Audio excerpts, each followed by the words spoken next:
इस संसार में सदियों से एक बात पे झगड़ा होते आ रहा है कि हम और भगवान यानी कि जीव और ईश्वर दोनों एक हैं या अलग अलग। श्रीपाद मध्वाचार्य जी ने द्वैतवाद का सिद्धांत दिया था, जिसके अनुसार हम और भगवान यानी कि जीव और ईश्वर दोनों अलग अलग हैं। लेकिन उनके बाद श्रीपाद शंकराचार्य जी आए और उन्होंने अद्वैतवाद का सिद्धांत दिया, जिसके अनुसार जीव और ईश्वर दोनों एक हैं। लेकिन ये दोनों सिद्धांत पूर्ण सत्य नहीं हैं।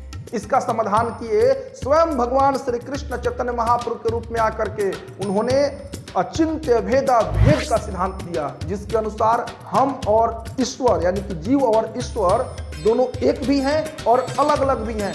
गुणों के हिसाब से हम में और भगवान में यानी कि आत्मा में और परमात्मा में कोई अंतर नहीं है। भगवान भी सत्य चित आनंद से बने हैं, यानी कि उनका स्वरूप शाश्वत है, ज्ञान से परिपूर्ण है और आनंद से परिपूर्ण है, और उनका अंश होने के कारण आत्मा भी सच्चिदानंद है। लेकिन मात्रा के हिसाब से हमारे में और भगवान में कोई तुलना नहीं है। भगवान की शक्तियां असीमित हैं और हमारी शक्तियां सीमित हैं। जैसे समुद्र की एक बूंद और पूरा समुद्र गुण के हिसाब से एक है। समुद्र की एक बूंद भी नमकीन ही लगेगी और पूरा समुद्र भी खारा है, नमकीन है। लेकिन मात्रा के हिसाब से समुद्र की एक बूंद पूरे समुद्र के सामने नगण्य है। उसी तरह से गुण के हिसाब से हम और भगवान जीव और ईश्वर दोनों एक हैं, लेकिन मात्रा के हिसाब से शक्तियों के हिसाब से भगवान असीमित है, अनंत है, और हम उनके सामने समुद्र की एक बूंद की तरह हैं। उनके क्षुद्र अंश हैं हम। जीव कभी भी ईश्वर नहीं बन सकता। जीव